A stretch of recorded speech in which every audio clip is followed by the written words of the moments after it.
Hey Dave, what you reading? Fantasy Warhammer. I love me some Slayers. Slayers? Yeah, Dwarven Slayers. They take an oath to die, but they try and exterminate and kill all evil beforehand. That sounds like a great character idea. It sure is. Let's discuss using D&D to make a Warhammer Fantasy Slayer character.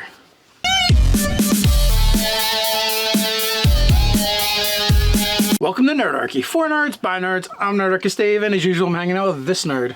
Nerdarchy Ted. Hey, do you like nerding out with theorycraft and character builds as much as we do?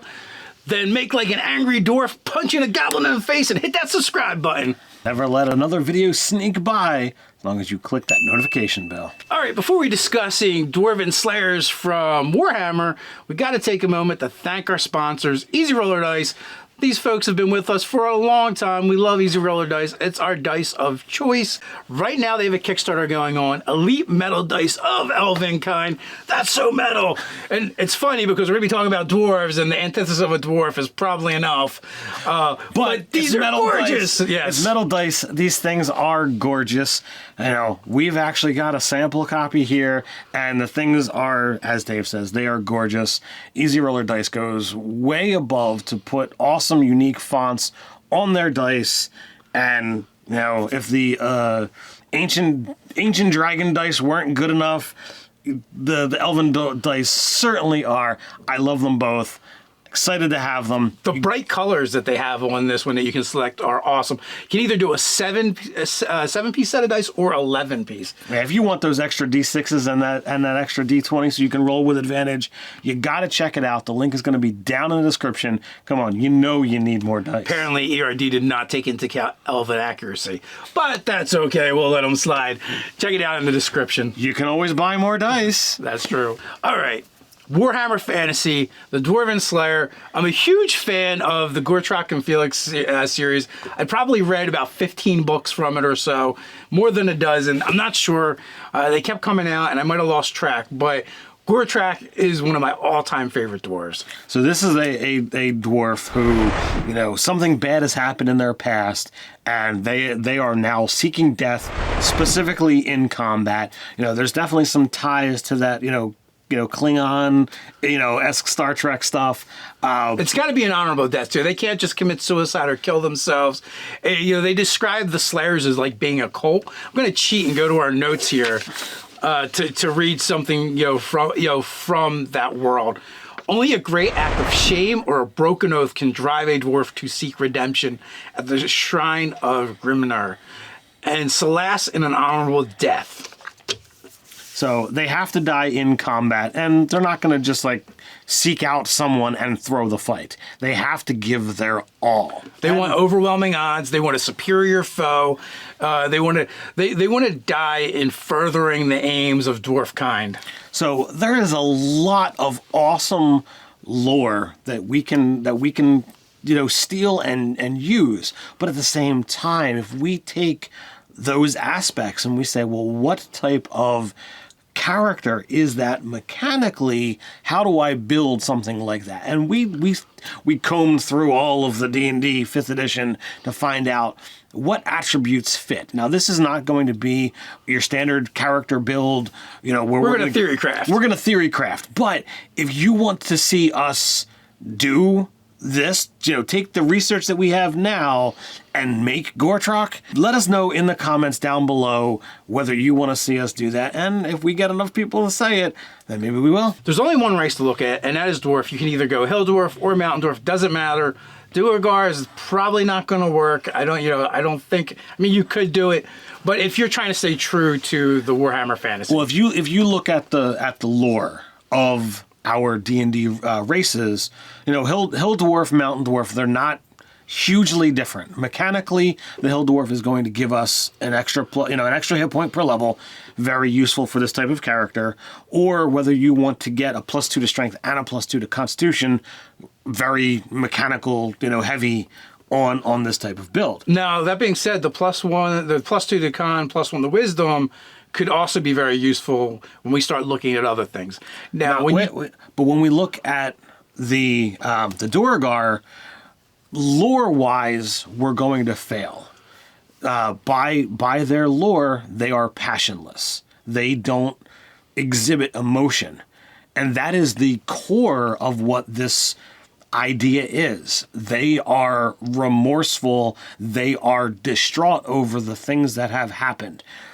These two sentences don't work with a passionless race. Yeah, I think you're 100% correct there.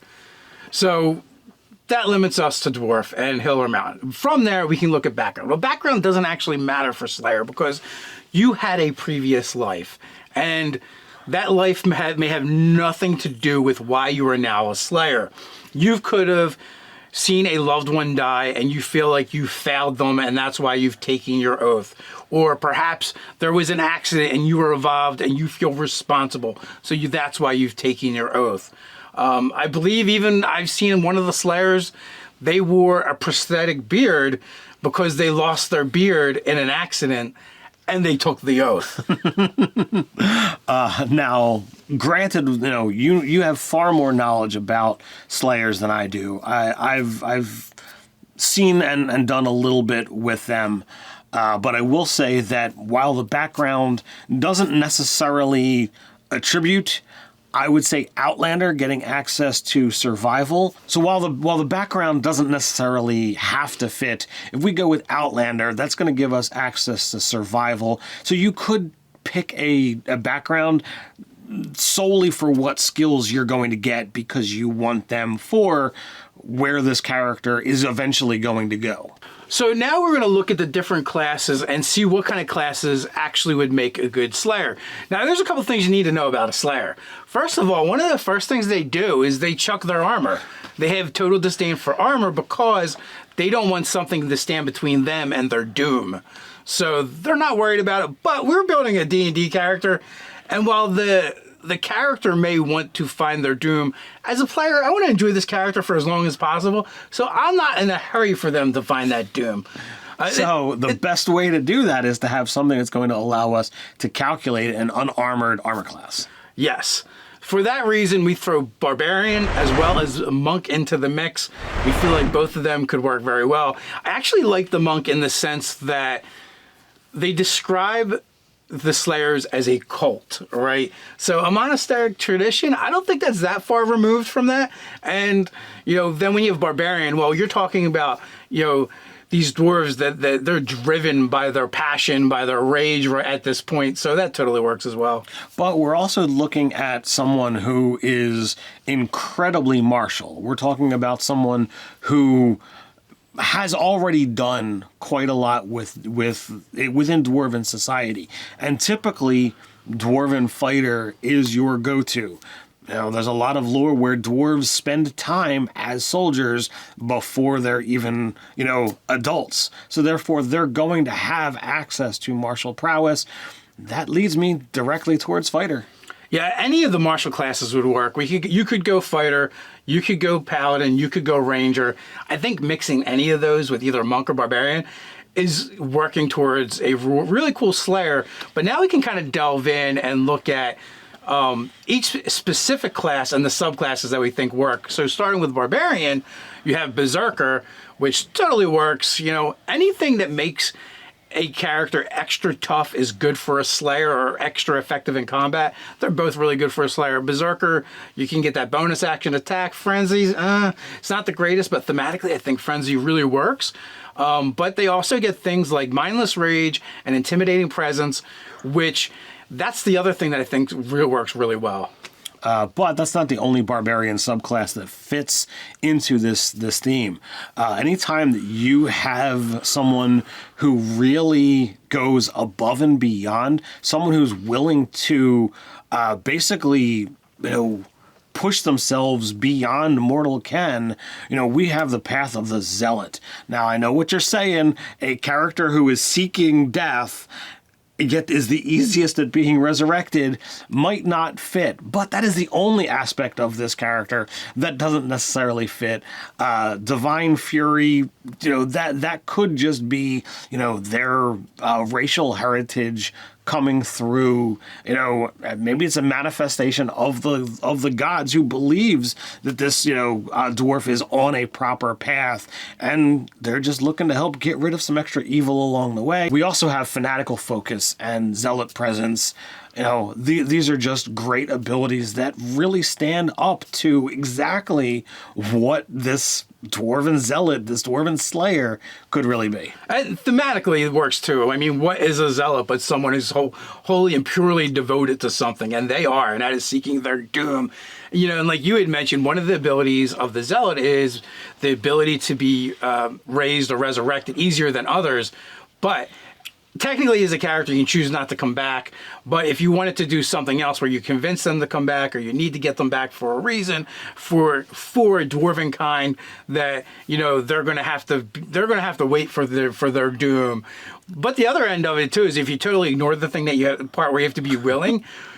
I feel really bad for someone that pulls the Slayer back from their doom. They're not going to take that well. You're going to be in the Book of Grudges.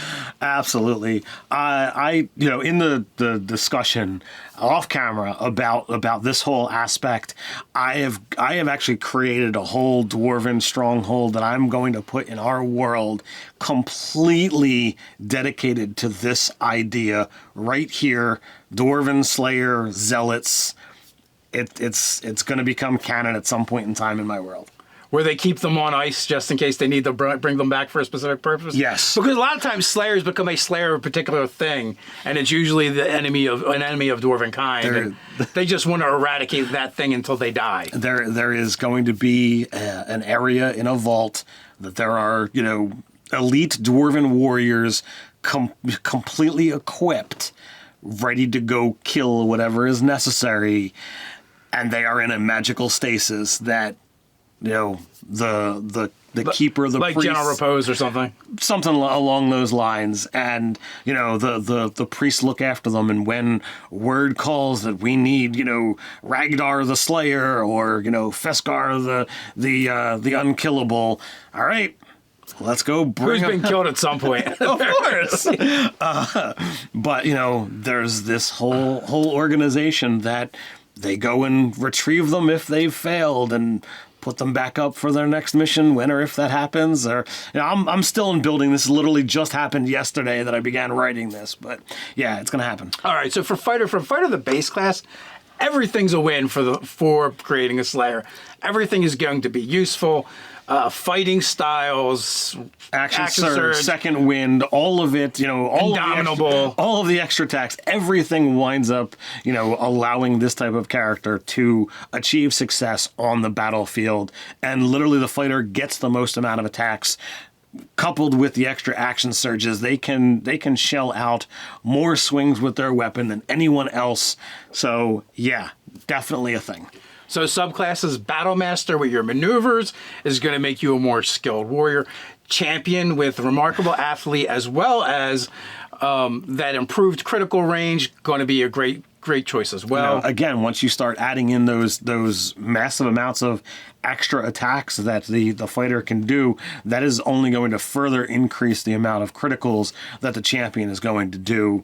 Any of them are going to easily fit into that mold. Also have Purple Dragon and Samurai, and thematically there's a handful of things that mix well with it, all except for when you begin getting into the etiquette. So if you were to toss out the persuasion and be like, look, could I take this and reskin the concept of what this class is and put Intimidate in there? It's still a charisma based skill, so there's not a big switch mechanically.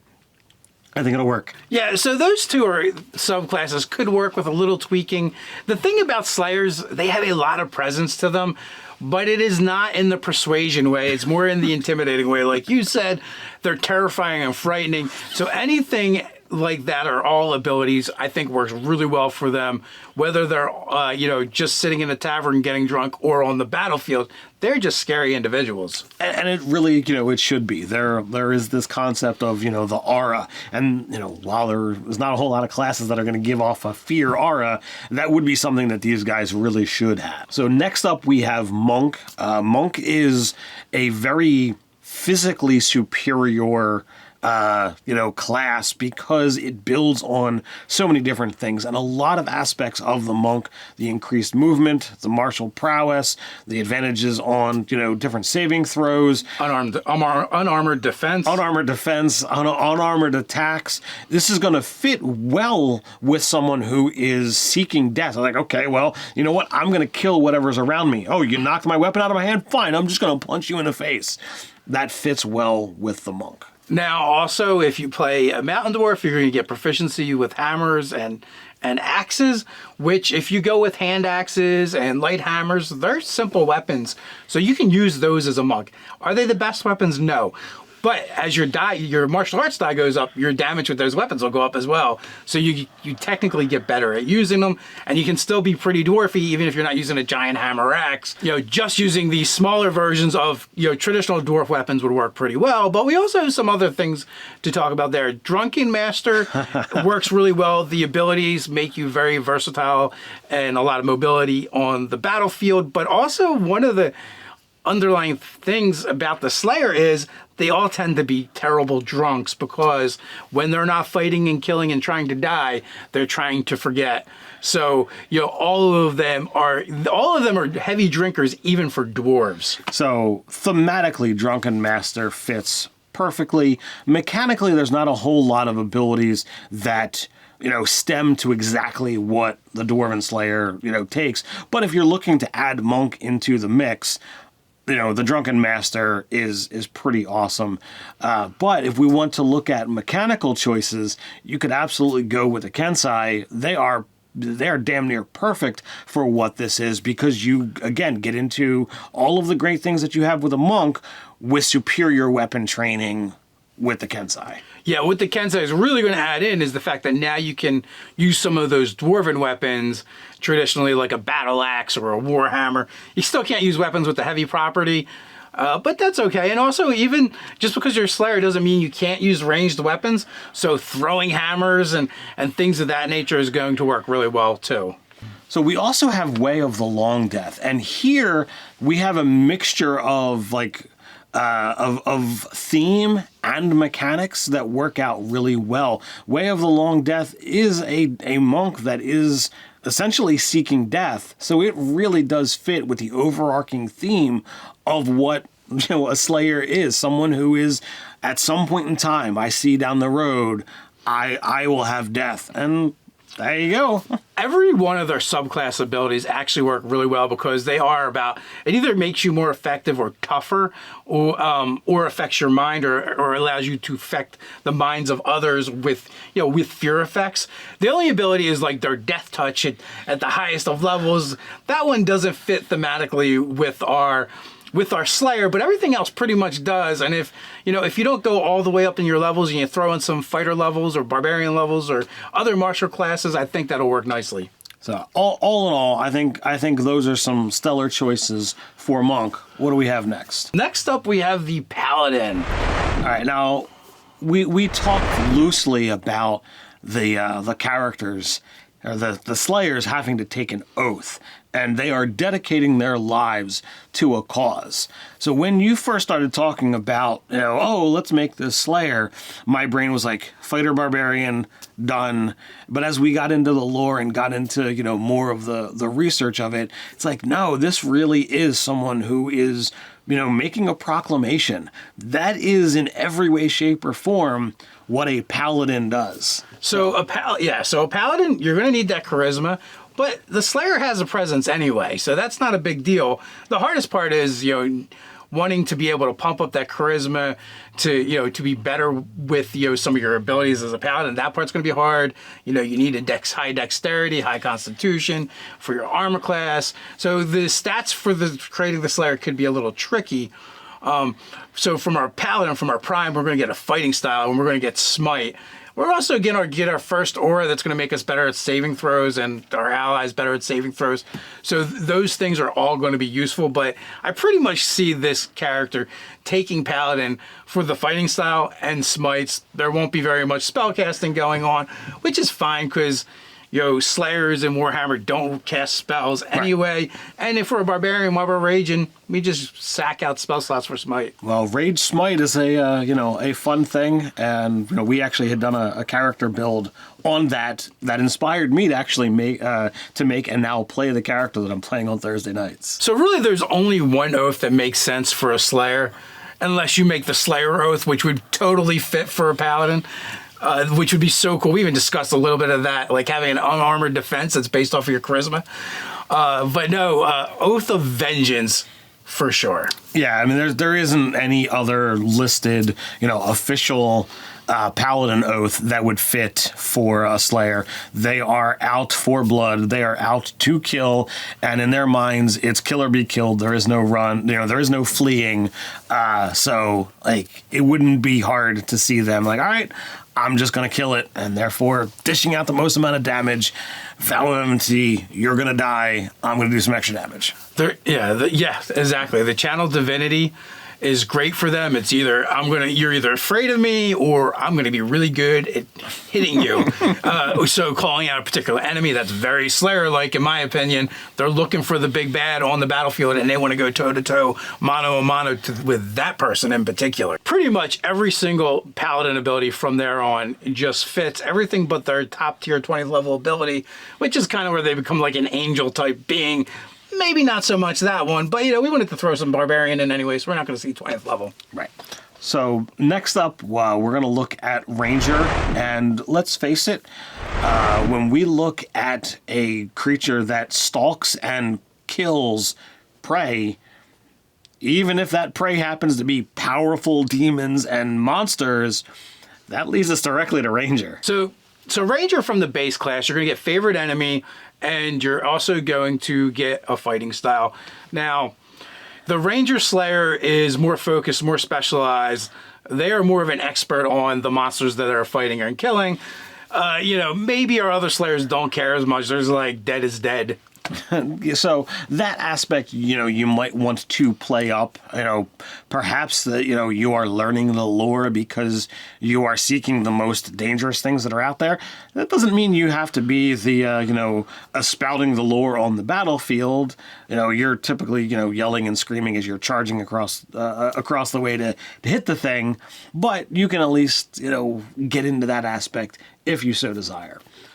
So first up, we have Gloomstalker. Gloomstalker's abilities, Dread Ambusher, being really good on that first round where you're doing extra damage, extra attack, extra movement is going to be super useful. They have Umbral Sight, which extends their dark vision essentially, which you're a dwarf, you already have dark vision and see in the dark anyway, you're just better at it. So, the Stalker is in the name. You've got all of these cool abilities. I think mechanically and thematically, I think that one works out really well. So after that, the next subclass is Hunter for a Ranger. And literally everything you get is enhancing your combat prowess, offensively or defensively. So that's kind of a no-brainer. And, along the same lines, we also have Monster Slayer, which, in the name, it just says Slayer. So how could you not be looking at this one as a possible option? Now, Monster Slayer is slightly more magic themed. So in that way, it doesn't work as good, but there's definitely some abilities you can cherry pick that are that work really, really well. For instance, when you get to pick your foe and you're like, hey, you're the one and I'm going to kill you, with their special mark, that is kind of very fitting in Slayer, like in my opinion. All right, so that covers all of our subclasses, and there is a lot. All right, so that wraps up character classes. Next up is feats, and there are a ton of feats. They're going to be useful for customizing your Slayer. Anything that adds to your toughness and durability or your combat prowess is a good feat for playing a Slayer. So when you look at, your different weapon options, obviously all of your armor stuff is going to get tossed aside because we're not going to no armor, no shields. But toughness is going to be tough. Is going to be a big one. It's going to add all those extra hit points. Increasing your stats is useful, but sometimes you want to actually select a feat that is going to be able to add some mechanical choices. Yeah, I mean, we came up with over a dozen feats that would be useful. Resilience, another great feat when you're talking about just making you tough, getting another saving throw, plus getting a bonus to that stat. If you take it in one of the physical stats particularly makes sense, or in your wisdom, also makes sense for this particular type of character, I think. Charger and dual wielder are both very useful and thematic depending on how you want to theme your character. Do you want a character that gets there first, then gets that first strike in all the time and just can cover the distance on the battlefield, even though you got those short, stumpy legs? Or do you want to fight with 2 battle axes? You know, both incredibly useful. Dwarven Fortitude and Great Weapon Master, both useful. Great Weapon Master, you know, comes up, you know, super often in a lot of my games because everybody loves fighting with those big weapons. Next up, Mage Slayer and Mobile. You know, maybe your particular foe that you're looking to take out wields magic, so Mage Slayer makes a lot of sense. Mobile is going to make you faster and more agile on the battlefield. We've got Polearm Master and Resilient. Polearm Master is another one of those, you know, great feats that, you know, allow you to use those big weapons on the battlefield. And Resilient, as Dave already said, is going to allow you to get that bonus to a stat as well as proficiency in that saving throw. And it's going to be useful if you don't already have one of the big 3, you know, Dex, Con, or Wisdom. Next up is Savage Attacker and Sentinel. The reason why Sentinel goes great with Polearm Master, as well as when you're in the thick of it and fighting around your allies, if they don't attack you and they attack your ally. And then Savage Attacker is just going to up your average damage. We also have Squat Nimbleness and Tavern Brawler. Squat Nimbleness is just going to increase your mobility on the battlefield, and Tavern Brawler, let's face it, if you're not going to go with Monk, but you still want to be able to punch every once in a while, it is definitely a go-to. And then finally, you'd mentioned earlier, Tough is just more hit points, and what Slayer wouldn't want more hit points? So we threw it out there earlier, but we'll say it again. Oath of the Slayer, you know, a Paladin oath specific to dwarves, maybe not specific to dwarves, maybe we just do a death cult thing, but this is the Paladin that eschews armor and does not wear armor. So let us know if you want to see it down in the comments below. If you enjoyed this video, maybe you would want to check out our unkillable character build in the card here.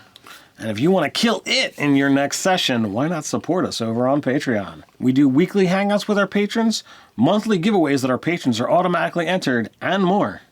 So until next time, stay nerdy.